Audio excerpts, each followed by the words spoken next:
لیکن میرا تو مسئلہ یہ ہے کہ اس وقت ملک کا جو معاشی بحران ہے، جو آئینی بحران ہے، جو دیگر مسائل عوامی نوعیت کے ہیں، ان کی طرف ہم کم دیکھیں گے جب یہ معاملہ اتنا لمبا چلا جائے گا۔ عامر ضیاء صاحب، یہ 2016 اگست میں کراچی میں اس طرح کے واقعات ہوئے تھے۔ ٹھاکر صاحب آئے اور ٹھاکر صاحب نے جو ہے وہ فاروق ستار کو گرفتار کیا، اور اس کے بعد ایم کیو ایم کے دفاتر بند ہو گئے، اور پھر ایک کریک ڈاؤن ہوا اور ایم کیو ایم ڈسمنٹل ہو گئی، ختم سارا معاملہ۔ پھر اب جوڑ جاڑ کے جو بنائی گئی ہے وہ ہمارے سامنے موجود ہے۔ تو یہ تو اس طرح سے معاملات ڈیل کیے جاتے ہیں، مگر یہ معاملات اگر لمبے کھنچ جائیں، 12 دن ابھی ہو گئے اور لگ رہا ہے کہ پتہ نہیں اور کتنے دن کھنچیں گے، تو پاکستان کے جو مسائل ہیں ان پر ہم کب بات کریں گے، ان کی طرف کب دیکھیں گے، لوگوں کو ریلیف کب دیں گے؟ یہ مسعود درست کہہ رہے ہیں آپ۔ پہلی بات ہوئی کہ پاکستان واقعی بڑی مشکلات کا شکار ہے، اور آپ نے بالکل درست فرمایا، چاہے وہ سیاسی عدم استحکام ہو، چاہے وہ معاشی عدم استحکام ہو، جو دونوں ایک دوسرے کو فیڈ کر رہے ہیں۔ پھر جیسے میں ہمیشہ سے میں کہتا ہوں کہ صرف سیاسی، یہ عام سے سیاسی بحران نہیں ہے، یہ اداروں کا بھی بحران ہے، کہ ادارے بھی جو ہیں ہمیں لگتا ہے کہ منقسم ہیں اور متنازع بن چکے ہیں۔ لیکن یہ سب کچھ ہونے کے باوجود جو 9 مئی کے واقعات ہوئے وہ یقیناً بہت افسوسناک ہیں۔ اس کی مذمت کی گئی ہے، آپ دیکھیں کہ اوور ویلمنگ لوگوں نے اس کی مذمت کی ہے، حتیٰ کہ پی ٹی آئی کے اپنے لوگ کر رہے ہیں، تو وہ بالکل اپنی جگہ۔ لیکن مجھے ایسے لوگ یہ سوال کریں گے، میں کہہ رہا ہوں کہ مذمت کرتے ہیں اس تمام کی، نہیں کوئی ایک اس کی جگہ بننی چاہیے، اور میں اس کو اسی تناظر میں دیکھتا ہوں کہ ہمارے یہاں ایک بہت عرصے سے کوشش ہو رہی ہے کہ عوام اور فوج میں خلیج جو ہے وہ ڈال دی جائے، اور اس کی کئی مختلف شکلیں، کبھی لسانی تنظیمیں سامنے آتی ہیں، کبھی صوبائی تنظیمیں آتی ہیں، کبھی فرقہ وارانہ آتی ہیں، کبھی علیحدگی پسند تنظیمیں آتی ہیں، حتیٰ کہ ہمارے کچھ لبرل دوست جو میں کہوں گا ایکسٹریم لبرل ہیں، ان تک نے بہت زیادہ ایک کیمپین کی ہے پاک فوج کے خلاف۔ لیکن کبھی بھی آپ دیکھیں کہ فوج اور عوام کا جو تعلق ہے، وہ جو کہتے ہیں کہ بیرکس کا اور دی پیپل آف پاکستان، وہ ہمیشہ سے بہت قریب رہا ہے اور انشاءاللہ رہے گا بھی آگے آنے والے وقت میں۔ مگر ہم جیسے لوگ جو سمجھتے ہیں کہ اس تعلق کو برقرار رکھنا اگر ہے تو اس میں یہ بات یقینی بنانی ہے ہمارے ارباب اختیار نے، اور جو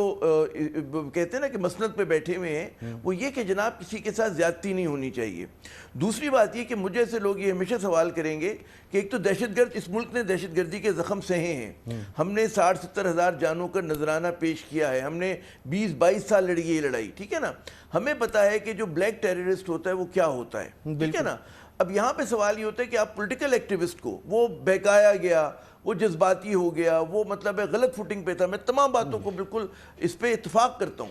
لیکن سیاسی کارکن کو آپ جو کہتے ہیں نا بلیک ٹیررسٹ کے ساتھ آپ نہیں ملا سکتے۔ اگر آپ ملانے کی کوشش کریں گے، آپ دیکھیں جب ملٹری کورٹس بنی تھیں،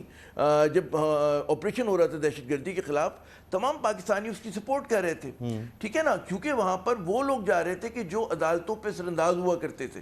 وہ عدالتوں کو مطلب دھمکی دیتے تھے، وکیلوں کو، ججز کو، تو وہ ٹرائل سمجھ میں آتا ہے کہ ہماری جو سول عدالتیں تھیں ان کو سزا دینے سے قاصر تھیں، ٹھیک، وہاں پر ملٹری کورٹس بنی، اور ہمیں پھر پتہ ہے کہ کن لوگوں نے مخالفت کی اس کی، ٹھیک ہے نا، تاریخ کا حصہ ہے۔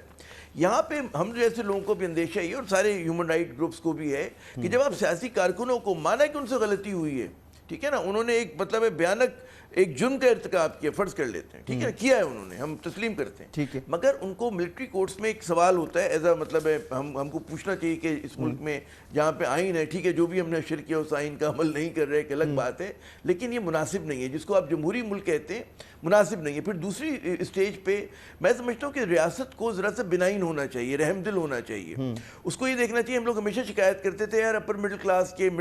کے پڑھے لکھے لوگ سیاست میں نہیں آتے، اچھا انہوں نے آ کے جھلک دکھائی، ان کا ایک آئیڈیلزم تھا، ٹھیک ہے نا، انہوں نے غصے کا غلط طریقے سے اظہار کیا، قابل مذمت ہے، ٹھیک ہے نا۔ اب آپ ان کو کس طرح سے، آپ ان کو صرف آئرن اسٹک سے ان کو ڈیل کریں گے، چھڑی سے ڈیل کریں گے، مگر سر یہاں تو معاملہ کچھ اور ہے نا، یہاں تو معاملہ یہ ہے کہ یہ سب کچھ جو ہوا یہ عوامی غصہ نہیں تھا، حکومت کے مطابق، شہباز شریف صاحب کے مطابق، خواجہ آصف کے مطابق، مریم نواز کے مطابق،